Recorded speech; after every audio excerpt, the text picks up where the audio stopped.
terrorists gone, the railway police rushed out of hiding, weapons at the ready.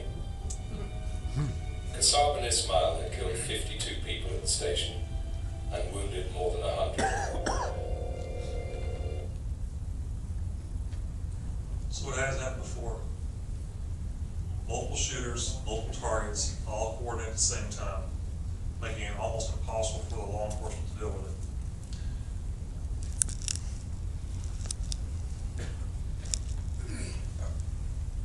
The number of deaths depends on how quickly the police arrive. I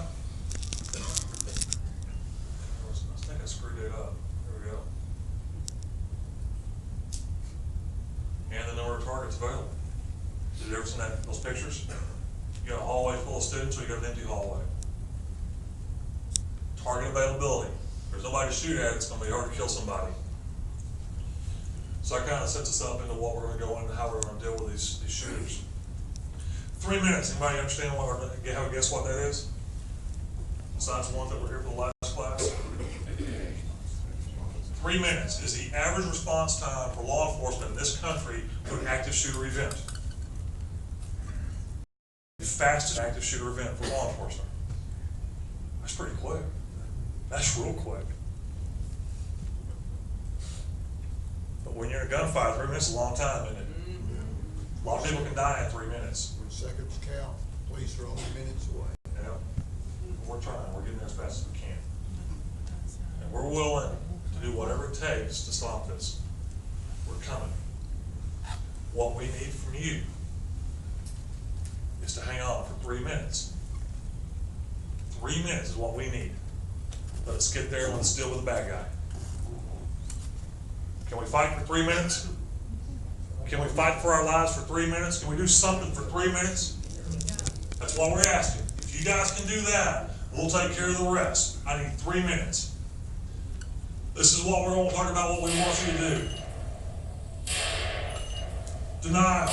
Don't deny what's going on. You hear the gunshots, accept the gunshots, and go straight to deliberation. What's our plan? What are we going to do? How are we going to get out of here? I met this young lady here about 2 months ago, down when I was at the Alert Conference down there. She now has a consulting group, and they deal with active shooter events and how to plan for active shooter events. She was at Virginia Tech during the shooting at Virginia Tech. She was one of the victims.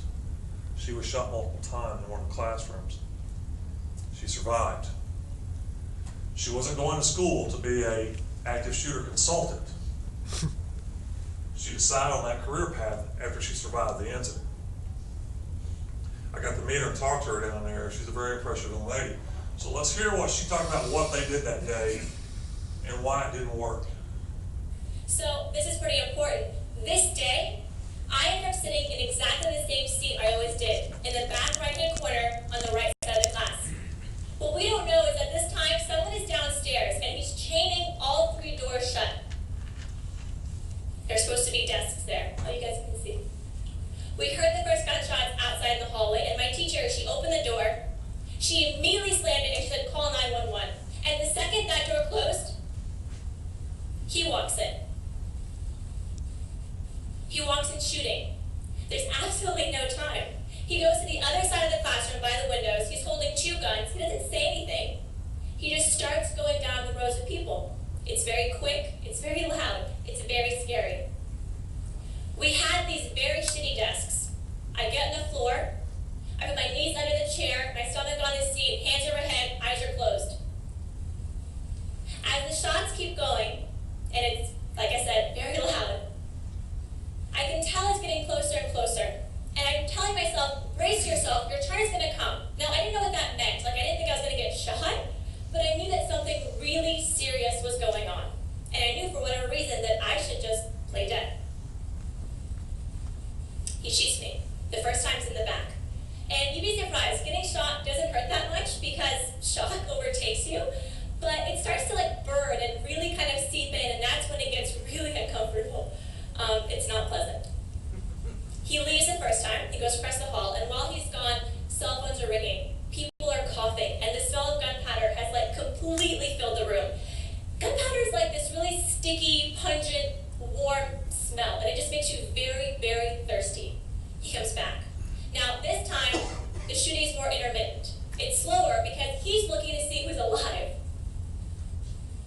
remember telling myself to stop breathing because I can feel my stomach hitting that chair, and I'm saying, stop, like, he can see that you're alive. The third and final time, he killed himself in front of our classroom. When the police broke in, the first thing the guy said was, "We have a lot of blacks in here." I didn't know what that meant, but when police sweep a crime scene, they have 30 seconds. If you're red, you're critically injured. If you're yellow, you'll live. Black means you're dead. In 9 minutes, he killed 11 of my classmates and my teacher. 32 people lost their lives that day.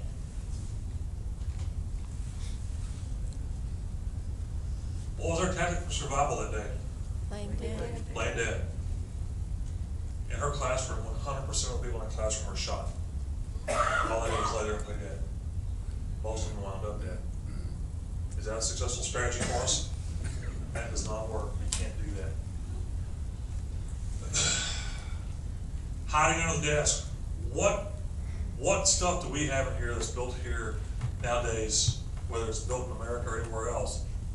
Most walls in these buildings go through them. So it doesn't really help us because we have nothing. All right, we want to remember a different 80. Deny, defend. Come out. Avoid, divide this event.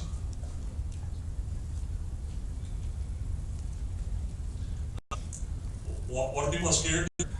We're going to avoid the bad guy at all costs. We're going to hide. This room, we're going to deny. Keep the bad guy out of this room.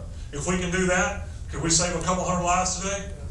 Yes. If we can't avoid, we can't deny, we're going to defend. Hide under the desk. We're not going to play dead. We're going to come up with some kind of plan, and we're going to take action. Situational awareness. You've heard me talk about the Panama City school board shooting. Is that popular? Texas out here. The kids were all grown. He didn't go to schools. And besides that, he's crazy. Only there's something automatic pistol. And right now, with several, there was people in the audience. And he's Sitting there. You know what that is? They weren't expecting a school board meeting with a gun. School board meeting, they're going to make everybody mad. Oh, good God. They're all sitting there. What? They're going to engage this guy in a conversation. This is a problem. Please don't. Please don't. Please. He's still just sitting there. And then watch as a shot. The shot comes from the left. He starts the shots. He was out in the hall, puts rounds on the bad guy, puts him down. We can't go through this life without a plan, without being prepared. We've got to know where the environment we're living in and have a plan. Even this isn't that hard. It's like, oh my God, it's not rocket science. It's real simple. Man, I understand you're upset about your taxes being raised. And I get that. I want you to understand either. They raise my property taxes as well. Hey, I ain't faster than your buddy, right? We gotta have a plan here. Sheriff, between you and me, it's you. Avoid, call 911. How was it there? So don't hesitate. Boom, boom, boom. I hear gunshots. Call 911. Let's make a plan. Shut these doors. Let's get out of here. Let's go this way. Shots are down there. Let's go. We don't deny the fact of what it is. We make our plan quickly and we execute our plan. Leave the area if you can. That is your out. If you right, I don't care if you the way, whatever it takes to get out of this deal and get out of here. Follow me. I'm going. I'm gonna pick you. You get an arm and a leg. I get an arm and a leg. We'll make us a hole. It'll be a battering ram. We'll make an exit. We'll get out of here. But we got to think about that. You got to think about it ahead of time. We got to have a plan here, guys. All right. The shooter's in the hallway. Can we avoid him? Yep. Yes, sir. We got to stay in here to avoid him, right? Here now. We got to deny him a rat. Quit looking at my behind. I'll do that. Can we take some belts, gentlemen, and run through these straps here and strap these doors down? Also, these actuators, they're kind of tall. We can wrap belts or whatever around them. Can we strap those things shut and everything? Door stops. Door stops are some of the things they teach. They help a little bit, but they're not. You do that piano. Put that piano in front of you is deny them access. 3 minutes. It's all we need. And we're going to be quiet. Scared, right? We're not afraid. We're going to be on this side of the room because they may look. If they can't this way access the room, think about ways you can barricade that door and deny access. Now I hate this. Everybody's going to be out doing something. Because I'm out of here, guys. I'm telling you, I'm out the hallway. You guys lock the door behind me. All right? I'll announce my presence before that's what I thought. With belts, whatever, but do we want to stand in front of this door? No, do not stand in front of the door. Now, the door opens inward, and what happens in a Virginia Tech shooting is, in one of the rooms they successfully defended, the students got on the floor and laid down and put their feet against the door. So he couldn't open the door because the shooter kept shooting through the doors. If we absolutely have to be in front of that door, that's probably the best way to do it. If that's the only way we can defend that door, is to get down out of sight, get down lower than what he would expect to shoot somebody through the door. It was successful there. Defend. If we can't avoid, we can't deny, we have to defend. This is where we have to step up and fight for our lives. Is there anybody here willing to fight for their life? Will you help me here? If you have a gun, this is where your gun comes into play. Defend your area. Defend your room. Don't go out in that hallway looking for the bad guy. There's a problem with that. I don't know who you are. We get a call to 911, it's chaos, right? You heard it on the tapes. Everybody in the world's calling, like, anyway, it's not in a uniform that I don't know, and I don't know people in Smith County. In the middle of a poop storm, I won't even recognize the sheriff. He's not wearing a uniform, I don't know who he is. That's why we wear a uniform, so we're easily recognizable in a crisis moment. We spot the uniform, we don't shoot. If you don't have that uniform on and you're walking through an active shooter thing with a gun, guess what you just became? You became an active shooter. You're a target. And I ain't gonna sit here and ask you, sir, are you a good guy back? Are you trying to help right now? Okay, you're good. I ain't asking you those questions, guys. So stay in your area. Defend your area. We'll take care of the guy in the hallway. We'll take care of the bad guy. We're going to where the gunshots are, and we're dealing with the shots to do the same thing. You guys meet up the hallway. What do you see? You got a guy with a gun, right? So now we've got two good Samaritans trying to do the same problem, and they don't know each other. They just see a guy with a gun, they know there's a bunch of shooting going on. Oh, there he is shooting. You see the problem it causes? The more stress, the more mass hysteria we have, the more chaos we have, the more chance that a good guy gets killed. We don't want that. I appreciate that you're armed. I appreciate that you have the desire to step up and sacrifice yourself to defend everyone else. Just don't do it out there. Do it here. Because what we train our officers is we teach people to avoid, deny, defend. Before you go busting in a room, you better announce who you are. Because there's 300 people in there with pistols in this class that if somebody comes out, the police are, if there's not a shooting going on in here, we're not going in there. We're going to where the shooting is. But eventually we gotta evacuate the rest of the building. We've got to clear every room, every spot, and we're gonna search that building 2 or 3 times before we declare it safe. So we're coming in that room eventually. And you're not gonna open the door until you're sure it's Polish, right? And if we force our way in, it can be ugly.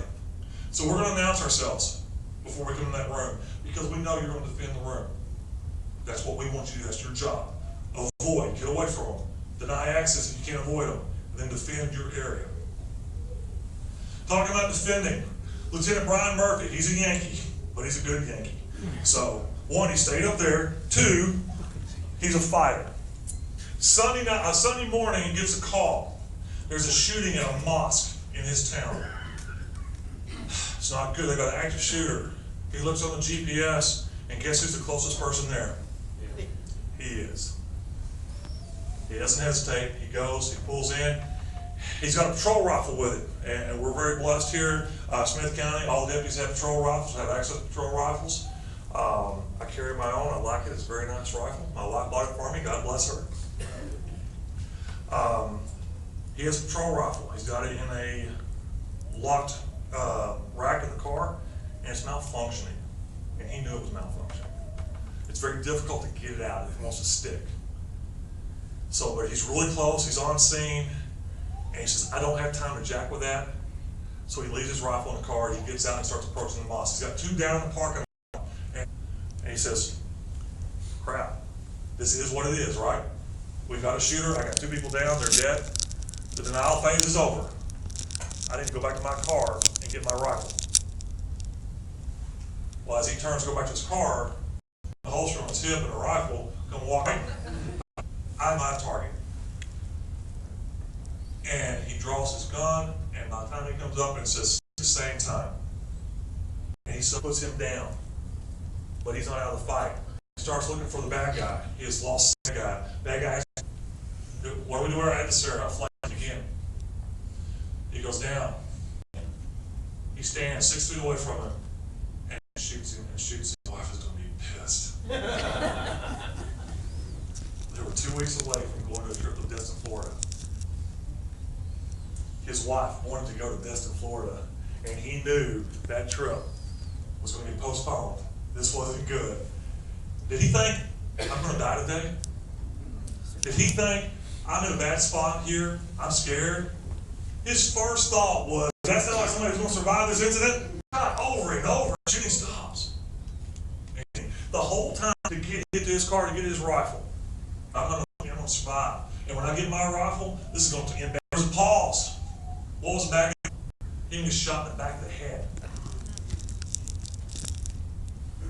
He's still alive. He's still with us. He doesn't die. Shot 15 times, shot in the back of the head, and does not die. Is that normal? No. Did he have a normal will to live? No. He said, I'm a survivor. I will not be a victim. I'm not going to die. The brain's a powerful thing. If you will yourself to survive, you've got a great chance of surviving. About this time, his patrol officer starts showing up. They see the shooter, they unload the squad car with the patrol rifles and engage the shooter, put him down. He is down.